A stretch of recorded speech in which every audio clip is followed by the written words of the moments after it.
Como muchos otros compañeros han dicho en muchas declaraciones públicas y delante de la Guardia Civil, de que pintaba y mucho. Y lo ha dicho Matalaoz, y lo ha dicho Iturralde, que lo han dicho árbitros que se han ido a hacer nada, y lo han dicho árbitros que llevaban mucho tiempo.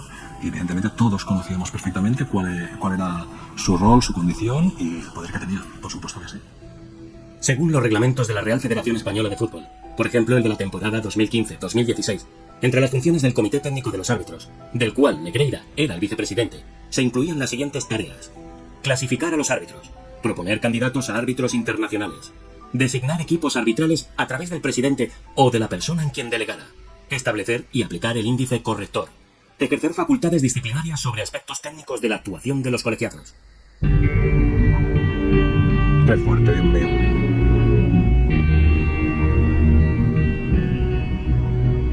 El ayudante del jefe. El ayudante del jefe. Eso era una bueno, pues tiene que hacer eso y lo hacía cada año, lo he hecho toda la vida. Y a mí me hacía gracia, la gracia por un lado, para que sube y para que baja, pues es una pena. Y yo sé que hay árbitros que han llorado. ¿Alguna vez, José María, que te hayan hecho una proposición indecente que digas, que se pueda contar ahora, sin dar nombres? Uy, Alguna ha habido. Que el silencio es valorativo, ¿eh? Pues sí, claro, alguna ha habido, pero he tenido la suerte de que se ha trazado un señor igualando y además que no era creíble por mi parte, vamos, yo por ejemplo.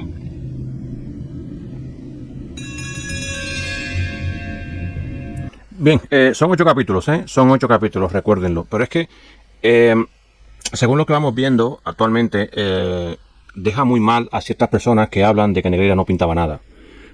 Iturralde, lo hemos escuchado que lo ha dicho, Iturralde lo ha dicho un montón de veces.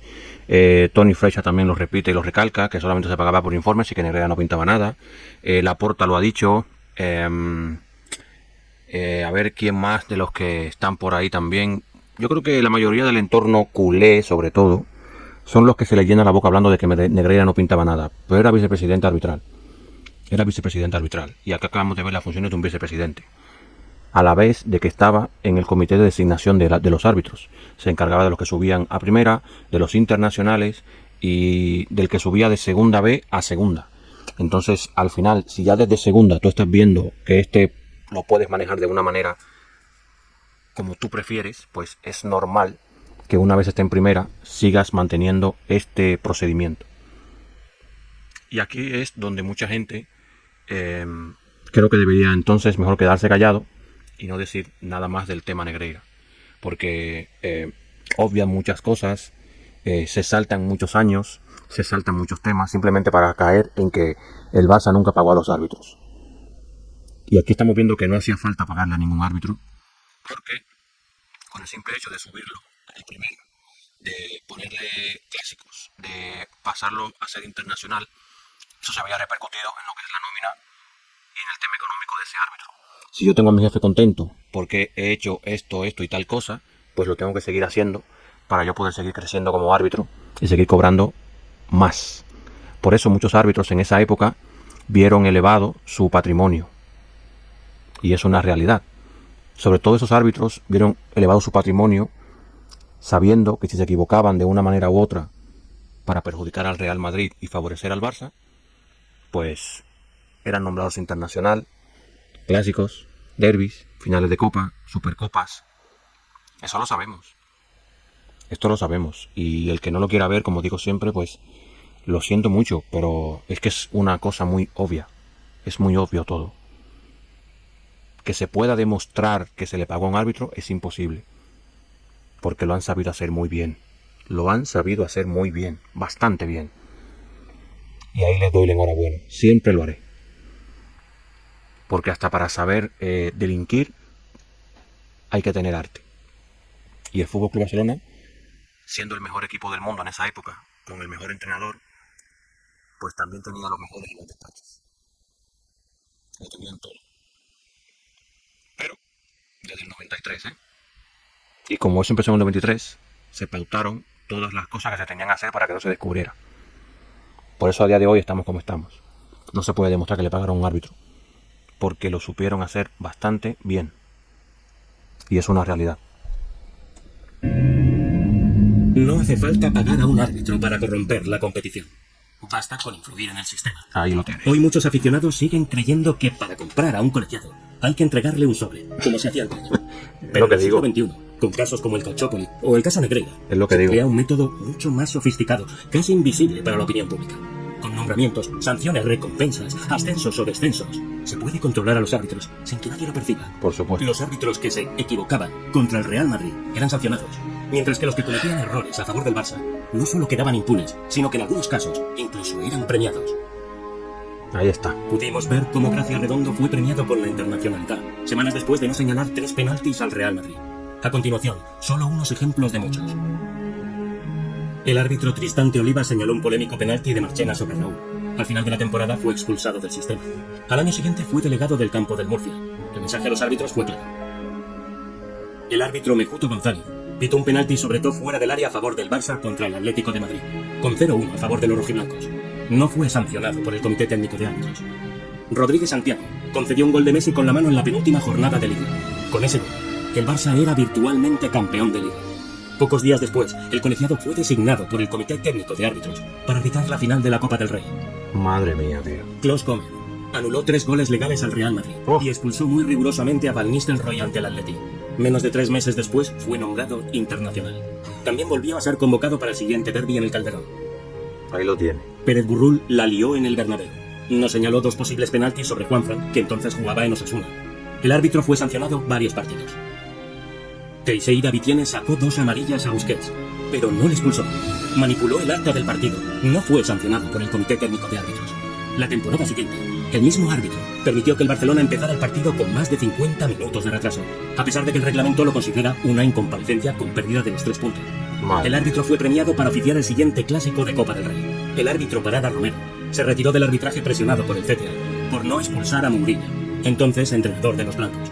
En la primera vuelta el mismo árbitro expulsó a 3 jugadores del Madrid en el mismo partido, pero no hubo presiones.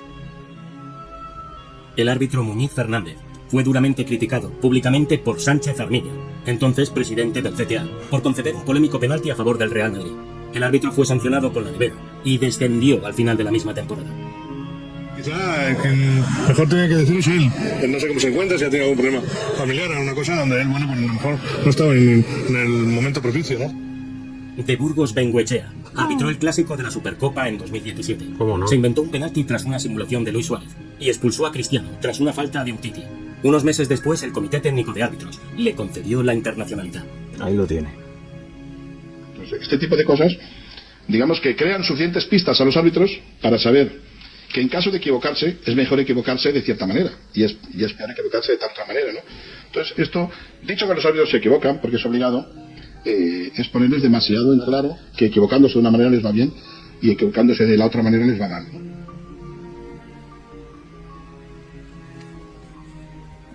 Índice corrector, también llamado índice corruptor.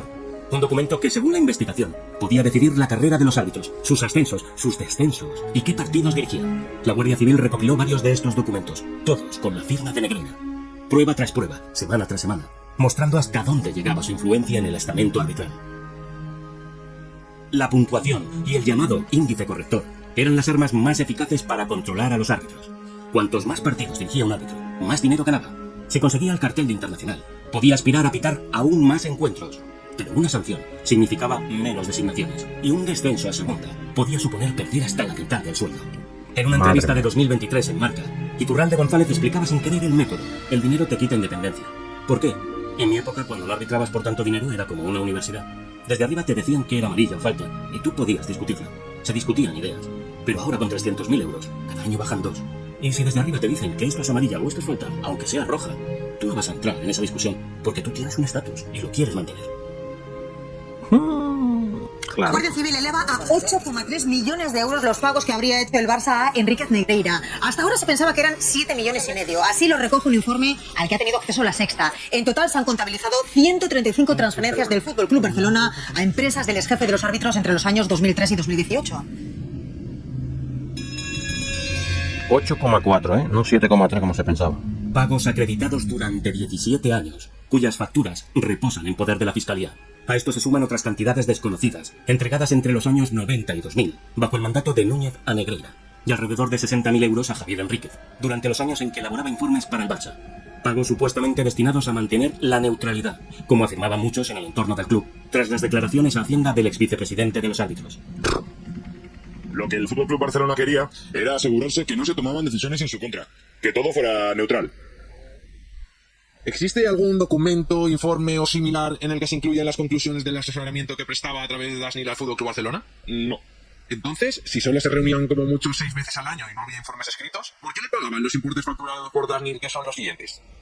Porque así estaban tranquilos de que en el comité arbitral no había decisiones en contra del FC Barcelona, que todo era neutral. Toni Freixa y Albert Perrin, ex vicepresidentes del Barça, también dieron su particular explicación sobre los millonarios pagos al vicepresidente de los árbitros. Ai, ai, ai. 2003. Hi ha un directiu, vicepresident econòmic, no, tresorer, perdó, ho descobreix. 2003, eh? President Agapé Soriano, Sandro Rossell, i ho parla. I el Sandro Rossell, que crec que aquí a la certa, diu, aviam, per lo que estem pagant, millor mantindre-ho, si no encara rebrem. Doncs bueno, ho mantenim, i es manté. I ho ha explicat ara l'Albert, que quan es descobreix per part d'una junta, arriben a la conclusió que és millor seguir-ho fent, no sigui que ens passi qualsevol cosa. I això ho fan totes les juntes. O sigui, el Barça que té la característica de que, com abans ho dèiem, de que quan arriben uns suprimeixen tot el dels d'abans, això no es va suprimir mai. Això va passar d'un president Núñez, Gaspar, Que raro, no? Rossell, Bartomeu... O sigui, i perquè el senyor Negreira va sortir del comitè tècnic d'àrbitres, que si no potser que ara hi seríem, no? La ley no permite pagos a colegiados, jueces o vicepresidentes de los árbitros para condicionar su Qué conducta, bien. aunque el objetivo declarado sea garantizar la imparcialidad. La neutralidad exigida por la norma es un deber, no es un servicio por el que se deba pagar. Joder. La corrupción deportiva es un delito de mera actividad. Esto significa que para consumarse no es necesario demostrar que se alteró el resultado deportivo.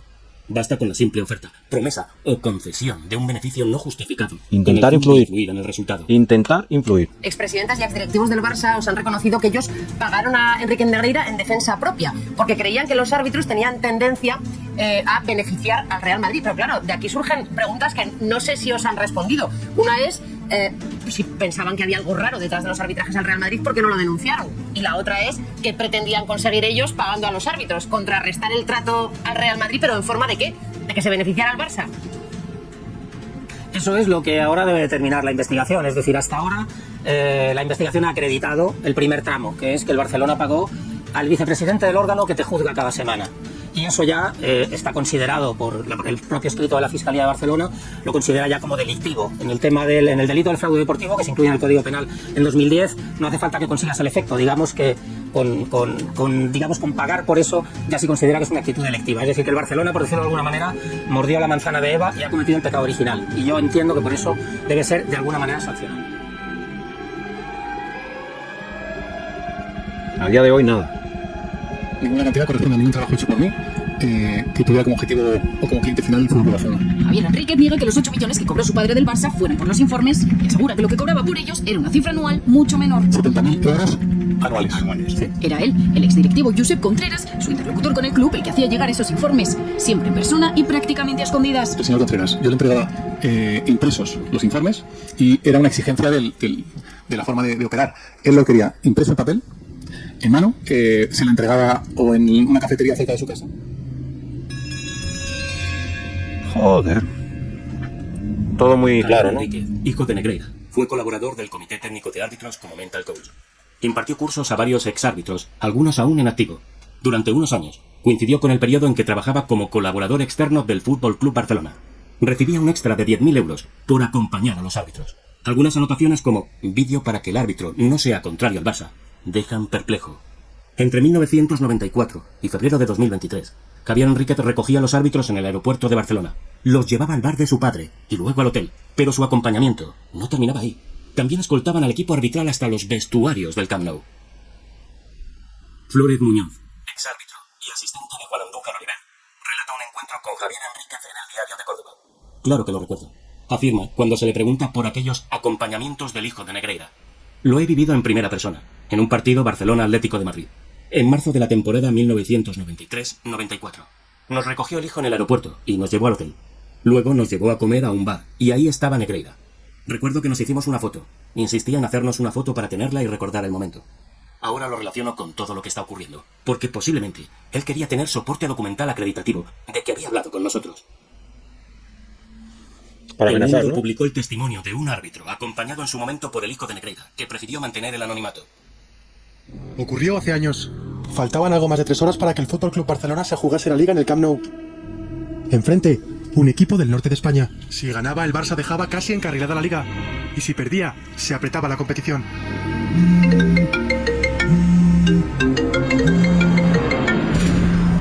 Soy Javier, ¿cómo estás? ¿Nervioso? Nada, tú tranquilo, eres un fenómeno.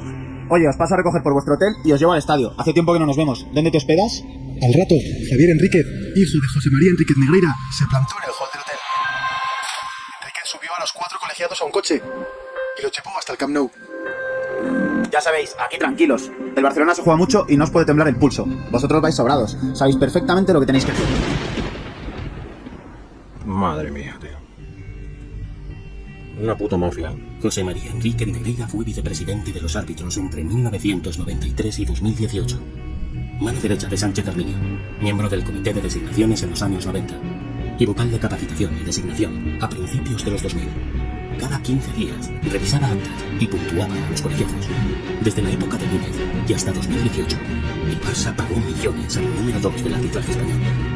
Durante 25 años, todo lo que vimos en el fútbol español estuvo condicionado. Jugaron con la ilusión de millones de aficionados. Es lo que digo yo. Es probablemente el mayor escándalo de la historia del fútbol europeo. Pero las instituciones y parte de los medios de comunicación parecen preferir mirar hacia otro lado. Increíble. Increíble, la verdad. Que el fútbol siga envuelto en la mentira. Increíble.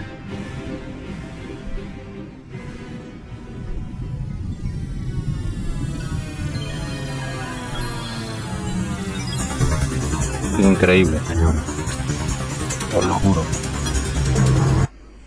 Pues esto es el caso Negreira. Aquí lo dejaré para que vayan viendo las últimas imágenes y ya está. ¿Ven? Como digo, gracias a Footballgate por todo esto. Esto es un documento, la verdad, que se debería hacer llegar al juez, a la jueza que lleva el caso Negreira ahora, para que lo tenga en cuenta, la verdad. Porque, como acaban de decir anteriormente, esto es un caso bastante grave, aunque muchos medios de comunicación no quieran reconocerlo, no quieran decir absolutamente nada. Pero esto es una realidad. Esas son las tarjetas rojas, la evolución de las tarjetas rojas desde que el FC Barcelona empezó a pagar a Negreira. O sea, las tarjetas rojas que recibe cada club. Y es increíble, la verdad, que nadie se haga eco de esto, que en los medios de comunicación se haga silencio. O sea, es increíble. Esto es increíble, la verdad. Yo no había visto nada igual en mi vida, ni en el Calciopoli. El Calciopoli no da ni por los talones a esto. Porque esto es muy, pero que muy grave. Y aquí no va a pasar nada, y lo sabemos. Yo no sé qué más se tiene que estudiar, qué más se tiene que mirar de las leyes, y si esto o lo otro, pero wow, es increíble. Y creo que les ha faltado hablar sobre lo de que el FC Barcelona a última hora votó por Villar en aquellas elecciones en las que el Real Madrid estaba pendiente de ganar a otro presidente, y el FC Barcelona traicionó al Real Madrid una vez más para votar por Villar, para sentirse beneficiado. Para sentirse beneficiado.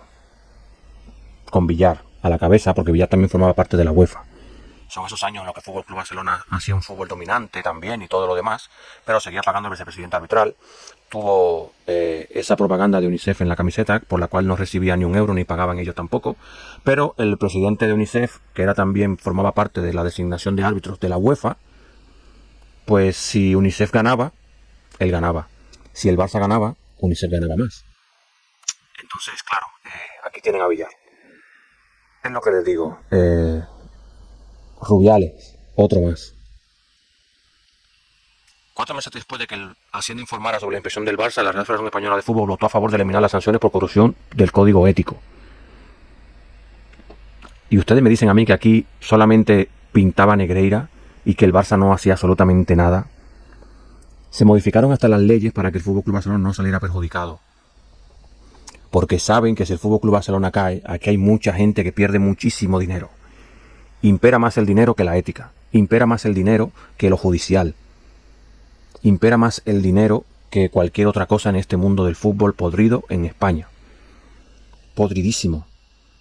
Corrupto. Ustedes lo pueden leer, lo que está saliendo aquí detrás, señores. Ustedes lo pueden leer todo. Se cambiaron hasta leyes para que esto no se diera, para que esto no saliera a flote. Metieron a gente del Fútbol Club Barcelona en el CSD, en el gobierno, para que no salieran perjudicados judicialmente.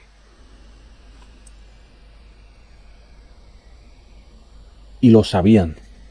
Y se callaron. Y firmaron, hicieron documentos en los cuales se ponían de acuerdo Federación, Liga y CTA para que cuando esto saliera nadie dijera absolutamente nada y mencionara al Fútbol Club Barcelona. Hay documentos firmados de esto. Rubiales, el presidente del CTA en ese momento, y Tebas. Y lo sabían todo. Y se lo callaron. Y este es el que quiere que luego... Fútbol for the fans.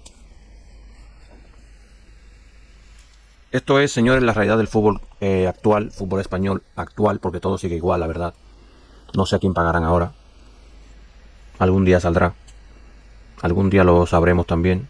Al igual que se supo esto de Enríquez Negreira. Espero que te haya gustado este contenido en el día de hoy. Lo subiré en 2 partes. Lo subiré en 2 partes porque 1 hora aquí no sé yo si la gente lo va a aguantar. Así que lo subiré en 2 partes. Bien. Espero que te haya gustado el contenido. Recuerda, footballgate.com. Footballgate.com. En esta página está absolutamente todo si te quieres enterar de la realidad de la corrupción del fútbol español en el día de hoy. Footballgate.com. Gracias a esta gente por el trabajo tan grande que hacen, por este documental y por mostrar la verdad del fútbol español, aunque a muchos les duele y no lo quieren reconocer. Recuerda suscribirte, recuerda dar like, recuerda compartir el contenido y nos vemos en el próximo vídeo.